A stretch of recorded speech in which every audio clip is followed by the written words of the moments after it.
All right, podcast, another walk with Karl, and today is a very special guest, Miranda Lang, an ICN Bikini Pro. She's competed in the WBFF, she's competed with the IFBB, also does personal training outside of Powerhouse Gym, and actually trains my fiancée Talia, which I personally cannot thank her enough for. The confidence that she's got out of training with her, the proficiency she's got with her exercises is just incredible to watch. Not to mention the results that she's actually delivered to her and how she's just transformed her body and, you know, the way that she thinks. Miranda's come really far and had to change the way that she looks at food, training, and her lifestyle to take her physique to the next level and get on stage with some of the best in Australia. And I'm honored to have her on the podcast. Welcome, Miranda. Welcome. Thank you for having me. Oh, it's an absolute pleasure. How are you this morning? I'm really good. How are you going? I'm doing pretty good. I'm actually enjoying these podcasts. You know, I really get to talk to a lot of great people, and you know, really get to get their stories out. Because I think what's really sad about this is that I you know, Melbourne personal trainers and just people in our general area and people that we work so close to, I don't think they really get a chance to talk about what they've personally been through, because I think anyone that steps up on stage or anyone that makes that decision to get into personal training does it for quite a big purpose and does it for a big reason. Yes. And being able to share that, I think, is awesome. Yeah, I 100% agree. I feel like it's really important to kind of talk about your journey, because it's always, everyone's got their own story, so why they compete or why they're personal training, and I feel like it's really important getting the mental side of all that out as well. So just gives everyone else an idea of what we think and how not everyone's the same. 100%. You know, I think every single person requires an individual approach because they're battling their own demons. They have their own likes and dislikes, and yeah, using for some people it works, you know, getting the cookie cutter programs online and, you know, just going out and following them and going balls to the wall with them. And I know I see a lot of people get really good results like that, but also I think there's a lot of people that try that and do programs that have been designed for someone else or designed for a general population, and they just don't, they almost feel like failures because they can't get the results that they're meant to get. But you know, they don't really realize that it wasn't their fault. It just wasn't it wasn't the program for them. Yes, I 100% agree. I feel like everyone's quite different as well. Like something that would work really well with me might not work well with someone else. So I feel like it's really good getting an individual approach to things, just so you feel like you're getting that special kind of treatment when it comes to your plan and how you exercise, because stuff that I can do exercise wise, not everyone can do either, because our bodies are obviously made a lot different. We've got different strengths, different weaknesses within our training as well, not just our food. Yeah, absolutely. And given your background as well, I believe you used to do a lot of ballet dancing when you were younger. Yes. I have to be very careful with my knees, because I think not a lot of people know, but ballet puts a lot of how to explain it? Like a lot of stress. You're using joints that should not be used in certain movements. And so as I've gotten older, my knees have weakened. You know, my joints are very kind of worn down from dancing for so long. So I have to be very careful with my technique, how much I'm lifting and what exercises I'm actually doing to prevent injury. Do you actually do barbell squats? Are they a part of your program? No, so I don't do squats at all. And this is another thing that's I'm short, so I'm like 5 foot nothing, but I have very lanky limbs. So when I squat, my legs are actually really long. I just have a very short torso. So when I squat, my legs are like going so far down, it puts too much stress on my knees. So I don't do them at all. Yeah, right. That's really interesting because, you know, I think it just plays a lot into how different each individual is. You know, being able Yes. to get your entire physique, but your legs specifically, to a competition level, to a point where, you know, you're able to take out an ICN Pro card, which, you know, being in that industry and competing at that level, I know how tough it is to get through that. Yeah. So being able to do that without barbell squats and being, you know, using one of the most fundamental exercises, I think is just incredible, and would require a lot of knowledge about programming and, you know, actually how you take each individual exercise. Yes.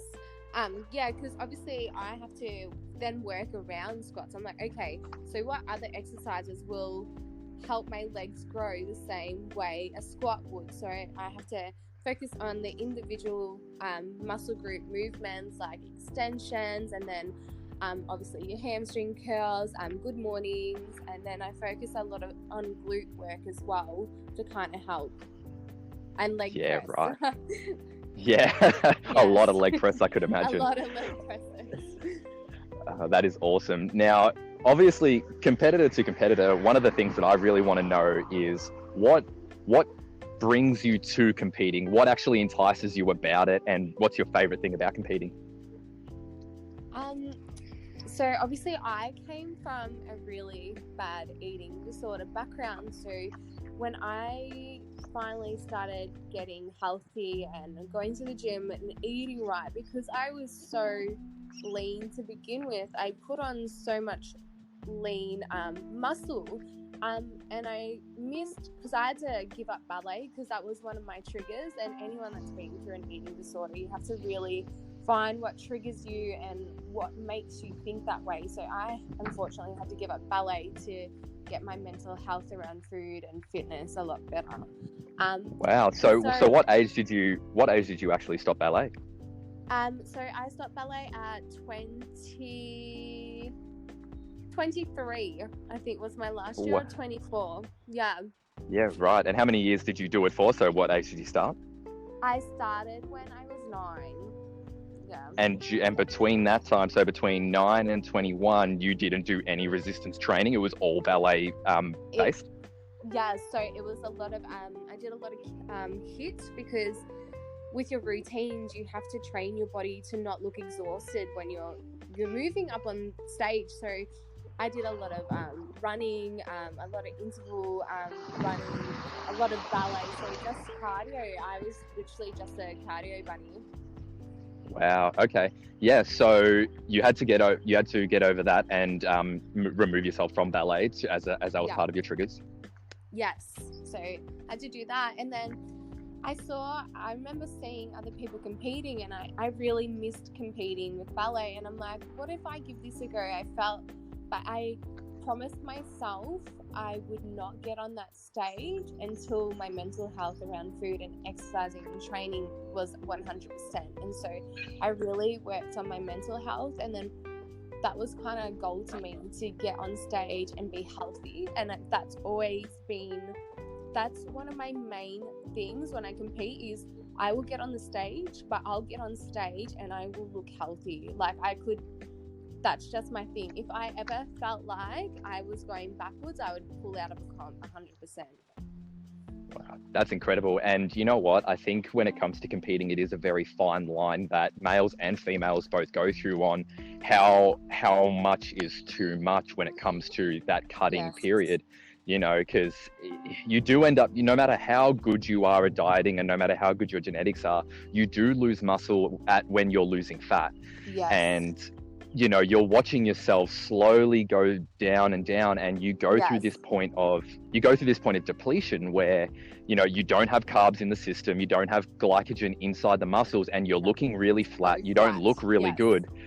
But, you know, it's a part of that process that you have to go through to look the way that you do on stage. And how do you go dealing with that period of time? Look, because I've made such a good, healthy relationship with food now, so I get quite angry when it comes to those weeks. So I've never deprived myself of food either. So obviously you need to cut down on calories and everything. Like, that's just fundamental for cutting. Like, you have to cut your food. I will still put chocolate and kind of little rewards for myself leading up to that. Just to kind Okay, of all the way through your competition prep. Yeah, so I have chocolate every week. I just obviously incorporate it in my my calorie goals. Your overall calories. Yep. Yes. Yeah. Right. Wow, that's really interesting because I don't hear that approach taken a lot. You know, I think we really hear and what most people see, because people want to feel like they're doing the right thing. So, you know, we see a lot of chicken breast and broccoli and just straight up meat and veg 5-6 times a day. You know, when people are going through this competition phase, but no one posts up or no one talks about, you know, how they reward themselves during this time and the actual struggles of that. So you have found a way to incorporate these foods all the way into your last couple of weeks of dieting. And I think that's really impressive. Yeah, because I feel like if you can, I love competing, but I don't ever want it to affect my life. Obviously, because like I've got a partner, a family, and I don't ever want them to feel uncomfortable, like they can't invite me to birthdays or anything. So I remember like when there's a birthday, when I'm prepping, I will sacrifice some calories in the morning so I can at least have one slice of pizza at night with them, and I just incorporate it in with my calories, my macros, and I obviously try focus on a big compound movement day. So if I know I've got a birthday party, I will train legs that day because I know that my body needs those carbs a little bit later. Or the following day, so I'll train something really strenuous the day after I've had like a reward or something, just so I'm using it as well. And I feel like it's really important to keep your mind healthy when prepping, because I see sometimes, too many times, people get into this strict pattern and they don't actually realize that they're making a really bad relationship with food. So this is when people compete and they come out of it and they really struggle. When if you just incorporate a little bit of what you enjoy still in your food, your program, it's easier to come out of comp on the other side and not feel lost. Absolutely. And to be completely upfront and real as well, because, you know, this is what this podcast is all about. You know, when I came out of my first prep, I was following a very, very strict regime, and it was very similar meals. They were very boring meals, and I thought this was sort of the only way to go through this. And you know, it had nothing to do with my coach, had nothing to do, because you know what, like my first show, when I did eat that way, I did look really good, and I was really happy with the package that I delivered during that way. But yeah, no one really talks about the rebound side of that. No one really talks about what happens as soon as you jump off that stage, and you know, you feel very lost, and you feel like you've been depriving yourself for so long, and now is the time to make up for it. And, and then the if you're not so I don't think a lot of people are ready for that, and I definitely wasn't ready for that the first time I jumped up on stage. And I actually put on over 15 kilos in 10 days, including obviously glycogen replenishment and water and everything like that. But that weight gain came on so quickly, and then you feel like you feel like you're coming back from nothing. You know, you're starting from the start, and you're going through it all over again. And I feel like, so whenever I'm prepping a girl, or any of my girls in general, I'm like, if you want to get that lean, that's fine, but I always give them information about what's going to happen after. I'm like, right, you're going to get to this stage and you're going to have abs and you're going to look amazing. I'm like, but you can't survive looking like that. You need food to improve yourself. You need to grow. And I feel like it's really important after comp to slowly reverse out of it, because one of my main compliments I always get is, you look good all year round. And I go up and down about 6-7 kilos, but I feel like because I reverse so well out of comp, I don't blow out, and I feel like it's that's important, that stage, because if you are reversed out properly and you're training hard, you're eating more each week, that's when that's your gains. Like, that is so important, because your body's like, wow, you're feeding me in a surplus and I'm not used to this. We're still exercising hard. I'm gonna grow some muscle for you. And I think that's really important, that stage after comp.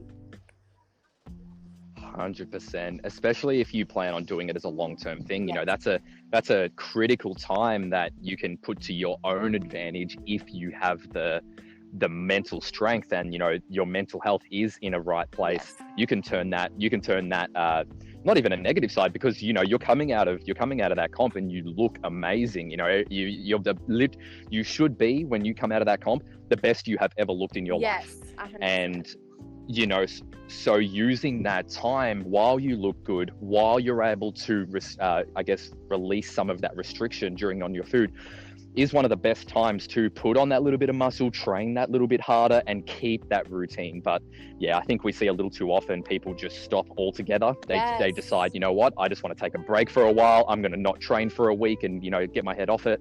And look, every person to themselves. You know, I think once again, it's about self-awareness. Yes. Mental health is all about self-awareness and knowing what you enjoy, knowing what is going to work right for you. And you know, if someone doesn't want to put in that time and they feel like they gave it everything and needs a week off, completely understand. Yes. But you know, keeping the long-term goal in mind is very important. 100%. Like, I feel like one of my main goals always is to be healthy and look healthy and just be healthy, and that's always my why. Like, when I get asked my why, like, why do you do this, I'm like, it's for my health, literally my mental health, my physical health, my internal health. This is my why. This is why I compete, and I just want to prove to everyone that you can compete, you can come off stage and you can still be healthy. You can still if you do everything right by your mind, you will excel no matter what. That's awesome. And you know what, like, I think it's easy for a lot of people to say, and you know, people can make their own opinions on competing and everything like that, but taking it from someone that has received their pro card and competed in multiple different divisions and multiple federations, you know, you must be onto something. So being able to be a little bit more flexible in your diet during that time is, I think, something a lot of people can take away from this. Yes. And I think it all comes down to that. It comes down to that structure, you know, and I think knowing and just having those little rules for yourself, for example, if you're going to have an unstructured dinner because of a party or whatever, and being able to take away calories from somewhere else, and, you know, maybe you putting a weak point training Yes. day on the next day so that you're actually going to be used and put to good place. You know, I really think that needs to be a conversation that's opened, as far as, you know, food is energy. Yes. And so food should be used as such. So when you're actually taking in more carbs than you would and you're eating out, people always associate, you know, one thing that I really talk about a lot is your cheat days shouldn't be the same day as your rest days. No, never. And because those days are so important, because you're getting a lot more glycogen, you're getting more calories, which is more energy, because calories are energy, and you should really be training a weak muscle group that day, because you're going to put it in good use. Whereas if you're going to have a cheat day and do nothing, you've literally just wasted like a good workout. Literally. And yeah, I think you know, it gets very sciencey down that end, and that's time for a different podcast, because what I really want to focus on with you is especially the female aspect. I don't think a lot of people get to hear from the female side of things. I think when it comes to social media, we see a lot as far as exercises, and you know, I think that's where a lot of the females shine, but not a lot of them are willing to get out and talk and, you know, put their knowledge and, you know, what they've been through out on the table. Yeah. So going from there, talking about the three different federations, just quickly, what's the main differences between the three that you've competed? So between the ICN, between WBFF and the IFBB, how do you distinguish the three? Which was your favorite? They're all got their own style, which I really love, because it's funny, because if you look at a bikini girl in each one of those federations, they look completely different, which obviously gives girls a good variety of what fed to choose for their body, because not all body types look the same. WBFF, they've got that great curvy muscle look, which I love. Unfortunately, I don't have. I'm quite lean and small, so it was such a great opportunity to be on that stage. It was just beautifully run. We were fed really well behind stage. There was like lollies, pizza galore. It was just amazing. Obviously ICN, I love ICN too. My second comp with ICN, I got my pro card, so I was really fortunate with that. That was my second or third ever comp, so it was really nice. Their bikini girls are quite softer. They're very nice. If you don't want to look too hard, it's like the perfect federation for you. Also, I've made so many beautiful friends at ICN. I've made beautiful friends in all federations, but yeah, that one's my home one. And then IFBB is like phenomenal. I look at those bikini girls, and that's kind of what I aspire to be like, because they're just so lean and they've got that great glutes. Oh, I love that look, and so that's my next fed I'm really looking forward to competing in. So I've decided to take 12 months off, because obviously I'm a natural competitor, so to get up to their standard I needed a good year to really focus on weak points, growing them to really try fit into that fed. But I'm really looking forward to competing with them. Yeah, wow. The IFBB is incredible. I think anyone that competes, no matter what your federation, whether you're natural or enhanced, I think the IFBB guys are and girls is really the pedestal, and really the thing that we all look at and just be like, wow, is it even achievable? And being able to look at it and say, you know what, that's where I'm going to be, and take that 12 months off and see what you can make done. I'm excited to see what you can do. How do you feel confident? Have you got like a show set in mind? Yeah, I think so. I would love to do Arnold's 2021, and I've got my got my eyes set on the mid-year as well. So we'll see. I'm a firm believer in not doing things half. So if I get to that around near where Arnold is, like in February, and I don't think I'm ready, I won't jump on stage. I'll keep working hard for mid-year. So we'll just see.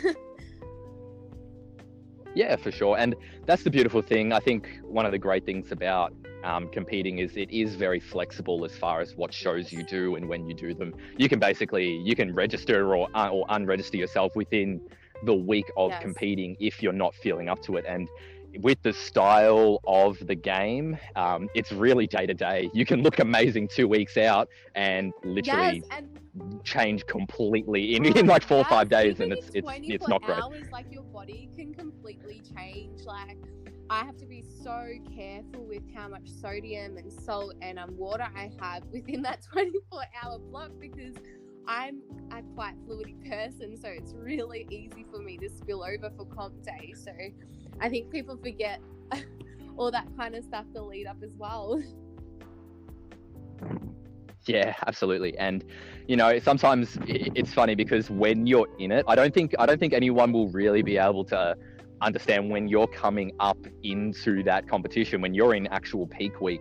Some of the conversations you're having with yourself, with your coach, like they just sound like gibberish, because it's so intricate, and everything has to be equated for.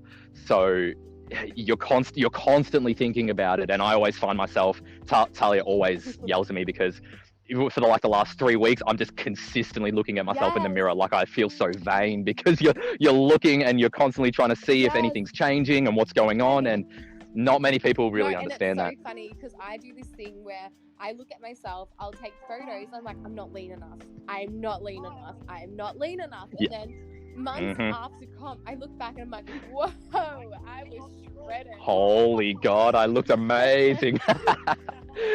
Yep. Amen. Yeah. I completely get it. All right. Awesome. So moving a little bit away from competing, because the one thing I want to deliver in this is how people are going to I guess what people should be focusing on during this time where gyms are obviously out of action, so limited equipment, home workouts, it's a very big topic at the moment.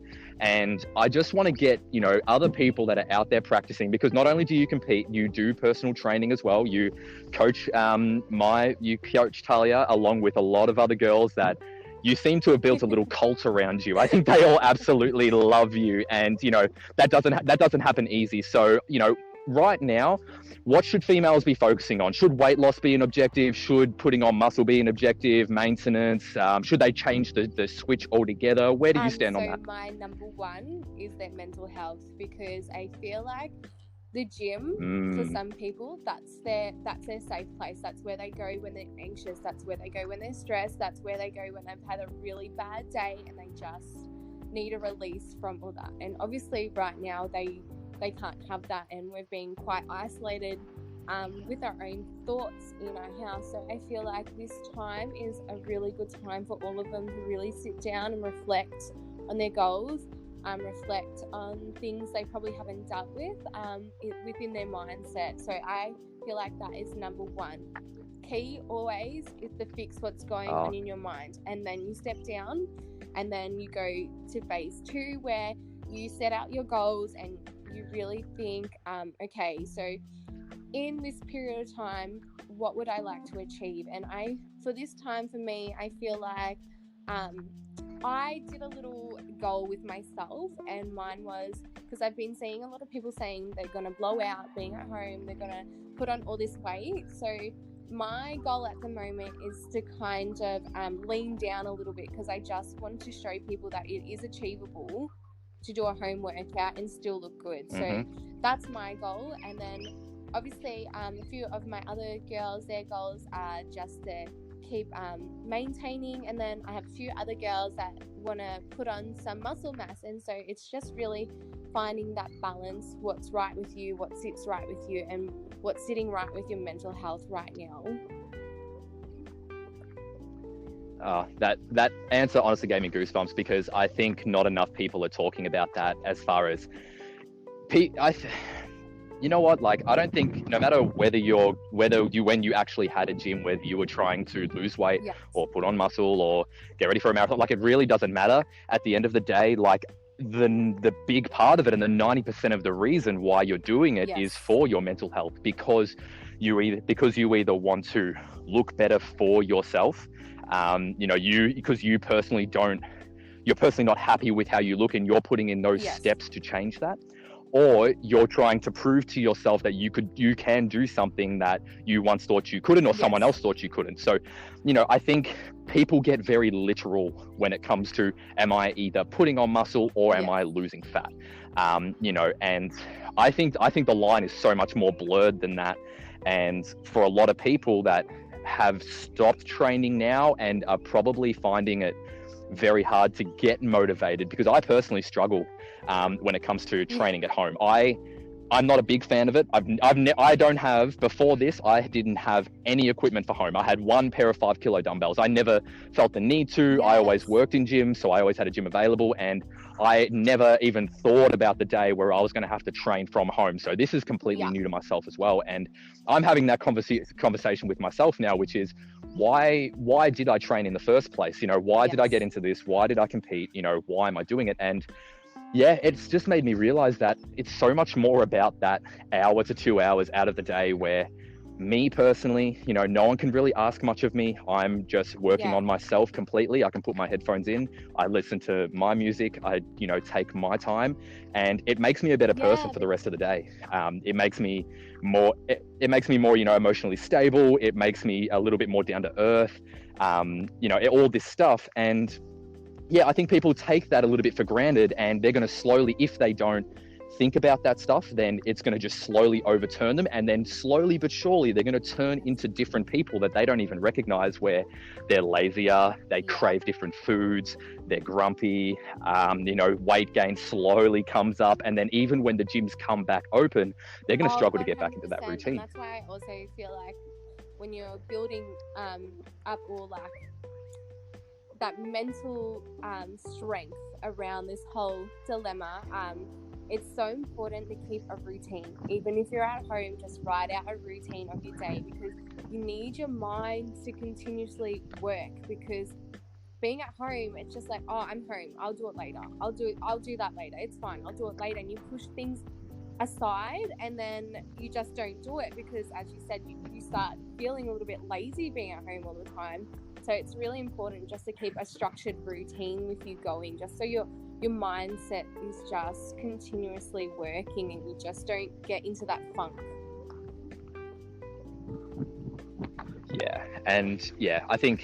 I think people don't appreciate just how hard it is to build that routine at the very beginning. If you go back and you really think about the first time you started training, it wasn't easy for anyone. Some people pick it up obviously very, very fast and, love it from day one. But for a lot of people, especially if they were doing it for a body image issue, this was the last place they want to be, because it's an uncomfortable place. And just slowly but surely, week after week and month after month, they build this amazing relationship with it. And it's almost like you're breaking up. So, you have to create that new relationship with whatever it is that you're doing, whether it's home workouts, whether it's, that's why I'm really preaching morning walks at the moment, because like you said, I think, yes, it's probably not optimal for fat loss or muscle gain, but it's easy. It's easy to build the relationship with something like walking. And I think, yes, exactly. Keeping the routine, then that can turn into, once you have the routine, it can turn into whatever you want. It can turn into, it can turn back into weights training. It can turn into, like meal prep. Like you can do whatever you want during that time once you've established that is what you're doing. Yeah, and it's just important. I just feel like keeping a routine right now is just so important for people, just to keep functioning. I just don't want to see anyone feel like they're failing at home, because they can really excel if they just let themselves believe in themselves a little bit more. 100%. And you know what? I think opening up the conversation with your closest personal trainer or fitness influencer, or whoever someone close to you who's in that space, and would be willing to help. I think it would be so important just to have a chat with them and just ask them, what's some things that they could do. 100%. Yeah. So obviously, me being a male PT, I find myself very, how can I say, sometimes very direct. I'm not super emotional. I become very empathetic and very compassionate, but at the same time, I strive myself on being pretty black and white. Whether it comes, if they say if the results aren't there, there's a reason why they weren't there, and I want to find that reason. For males, it works really well. For some females, they love it. Other females, sometimes there's a bit of a disconnect. So as a female PT, and obviously I've seen you train, Karl, and I see how well you are with that emotional side and that connecting side with them. As a female and training other females, is there any hardships or anything that, as a male, we wouldn't really understand that you guys go through when it comes to training or dieting or just the whole process? Where I thought more emotional, and there's certain reasons of the month of why we're a little bit more emotional. And so I really try to get inside my clients' heads and to really help them figure out why they're feeling the way they're feeling, because there's always a trigger. Like if you fix the trigger, everything around you also fixes. So I'm really empathetic when it comes to emotions and everything, but I feel like I'm quite strict when it comes to, okay, you gained 5 kilos this week, what were you eating? Because what happened there? What happened there? That's you. And I always say that to them. I'm like, I'm always here. I feel like as a psychologist, I'm always here to talk, but if you stuff up, you need to fix that, because I can't be with you 24/7 and monitor what you're putting in your mouth and what you're doing. And I'm like, that's you. That's your mental strength. I'm like, you find what's triggering. We need to fix what's triggering you, this emotional, whatever it may be. We'll fix that. And then fix your diet, but you can't, if you don't fix the trigger, they're going to go back and forth, back and forth, back and forth, and then they're going to want to give up because they're not seeing the results. Yeah, and especially when you're going down that loop, they find it very hard to own it. You know, there's always some form of little, you know, I don't want to call them excuses, because at the end of the day, like I said, I am very empathetic, and I'm definitely not perfect when it comes to training or diet, you know, 100% of the time. So I'm not sitting here on a high horse and telling people, you know, just follow the process and it is what it is. But, you know, when someone comes to you and they're not getting the results that they want, and there's always a behind the scenes, you know, whether it's, you know, someone came over that night, or, you know, I had half a bottle left and I just wanted to finish it, you know, whatever it may be. You know, I think when they can't just own it and turn around and say, like, you know what, like I struggled today, and this is what I was feeling, and, you know, this is how I'm sort of going to rectify it, and, you know, this is how we're going to attack it. I think being able to get to that point is one of the biggest steps. And, you know, if you can get there, from there, you know, it's actually quite an easy process, because we start to identify the problem, and then you can start to work on that specific problem. Obviously, like, all I've really spoken about is mental health. Like, I am all about that. You fix what's making you feel emotional, which is making you want to eat more, which is making you not want to train. You fix that and you'll be fine. You'll get your routine back. You'll feel a lot better. You'll want to train. You'll want to stick to the process. But it's just literally finding the trigger. And that's what I always say to my girls. I'm like, I'm always here for you.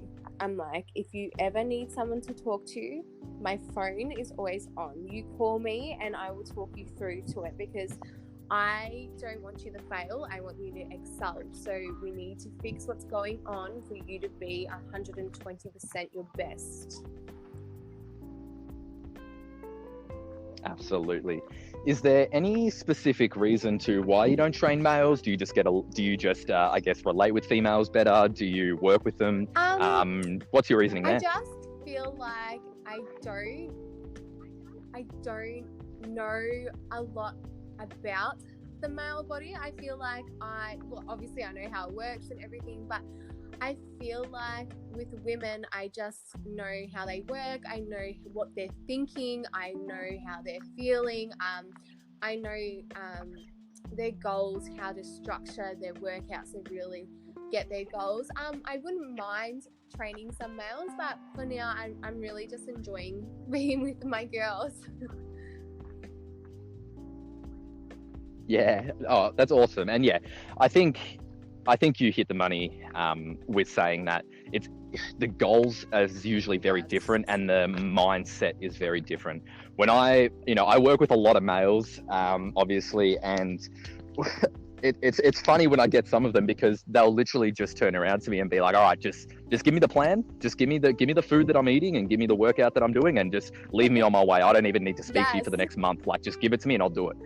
And you know, and it's very funny comparing that to not just females, but, you know, there's a lot of males, but there's so many different personalities. And, you know, there's another side where they love that one-on-one attention, and, you know, they need that to get through it. And you know what, like, I don't think either or gets a better result, and I don't think either or is better for a personal trainer. I genuinely love both.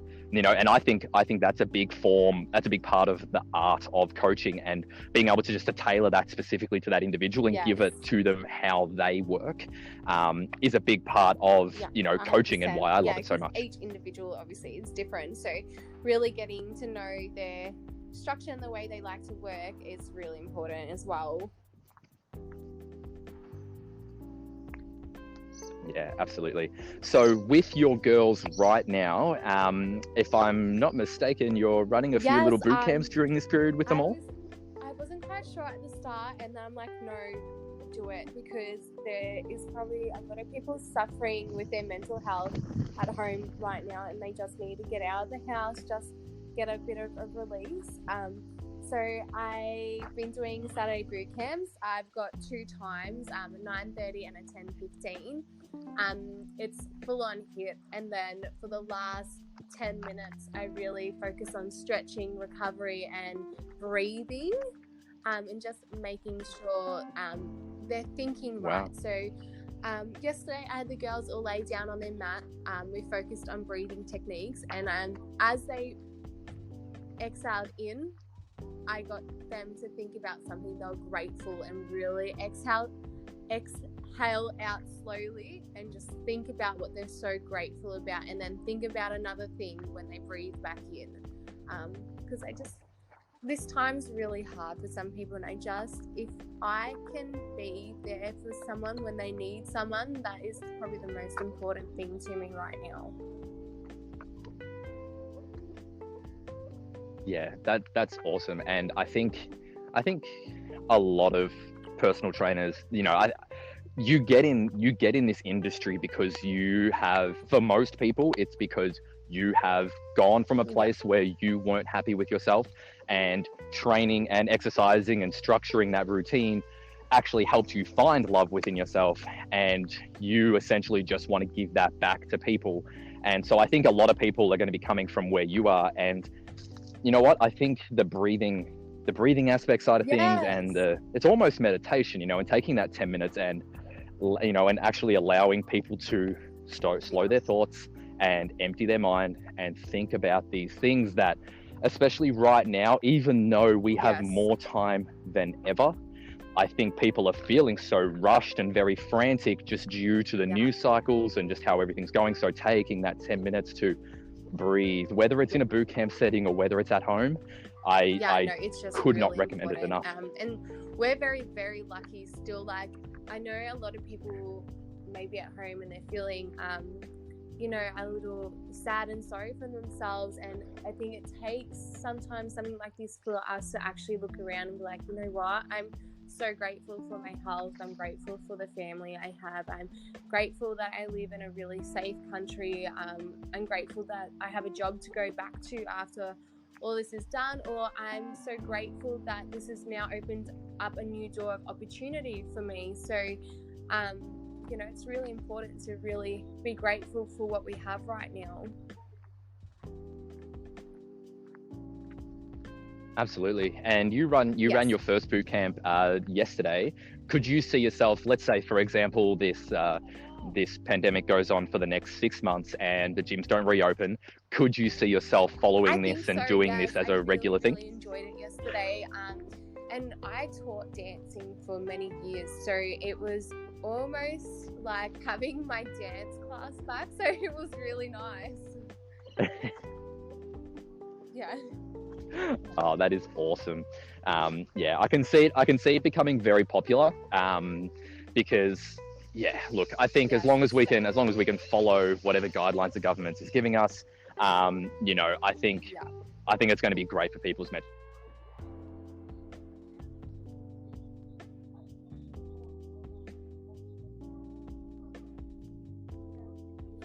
I think I've lost you.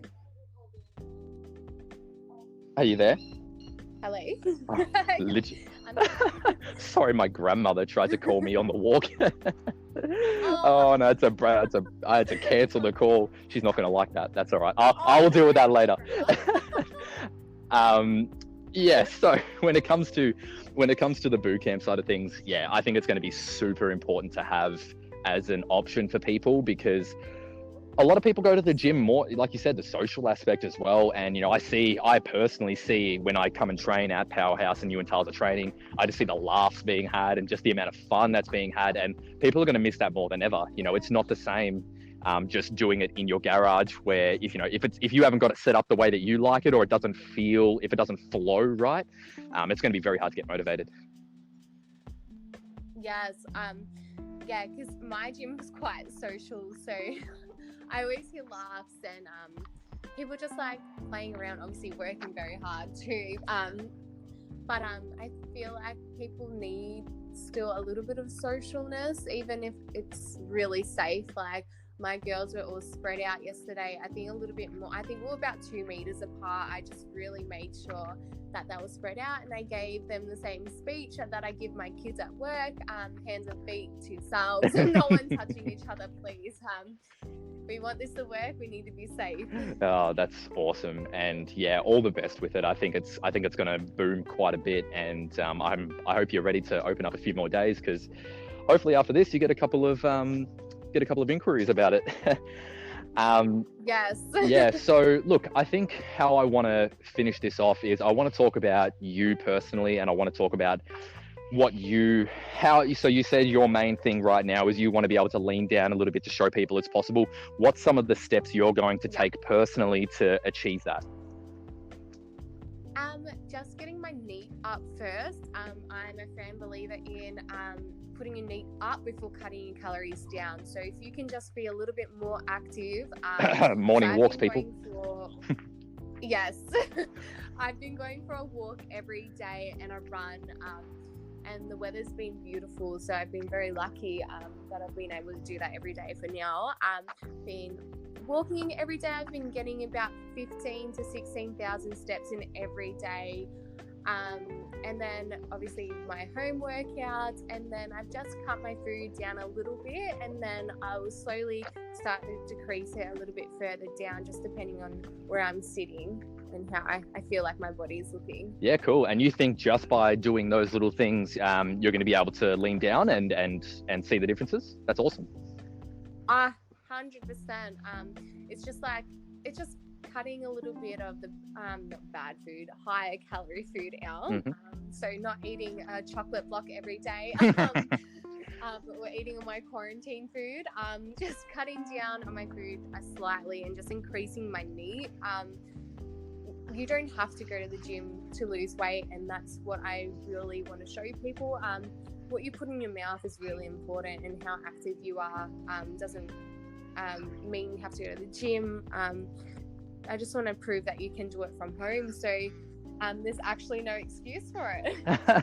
Yeah, exactly right. And I'm on the big page as well. I think if people are able to structure their days a little bit better and just track, I think just making sure you know where your weight is sitting, you are being self-aware when you're looking in the mirror, and you just keeping a check on yourself. I don't think people should be too hard on themselves during this time, especially while they're trying to create this relationship, but just being self-aware, it's one of my favorite words these days. Yes. Knowing what's actually happening and what you're putting inside your body and how much of it you're putting inside your body is going to be a big factor to this.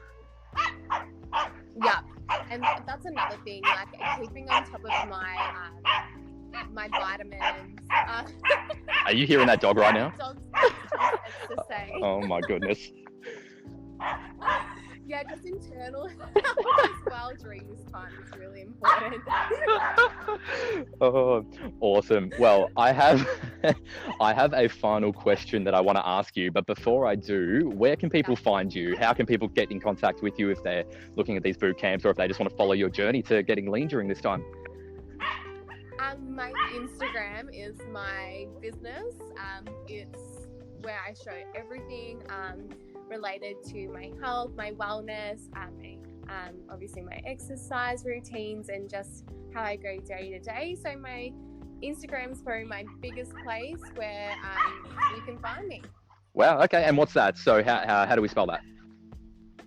Miranda, MIRANDA_Grace_Lang. Awesome.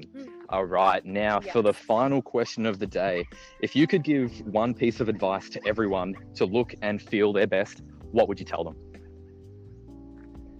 I would tell them that no matter your shape, no matter your size, no matter how you look right now, if you feel within yourself that you look good, your mindset will allow you to feel your best. But it just all comes within the way you think about your body image. Absolutely. I love that. Being able to look at yourself and actually say, you know what, I'm proud of the way that I look. Is just an incredible feeling, and there's no number on the scale that's going to get you there. There's no lift, there's no PB that you can hit that's going to make you feel that way. It's all intrinsic, it's all inside you, and you have to look at yourself in the mirror and tell yourself that. And I really hope we can get people to that point. Yes, me too. Miranda, it has been such a pleasure having you on. I hope you've enjoyed yourself as well. And yeah, I'm really excited to see what you bring to the table throughout this time, and especially how you bounce back from here. Thank you. Thank you so much for having me. It's been amazing talking about my journey and everything right now. It's been awesome. And I think you're going to provide a lot of value to people that I haven't before been able to, I guess, hit and actually talk to in a way that is going to resonate with them. So I think you're going to actually speak to a lot of people, and I'm excited for it. Thank you. No worries, Miranda. All right, we're going to cancel it right there. So I will hopefully see you around, Miranda. You too. Be safe. You too. All right. Bye-bye for now. Bye.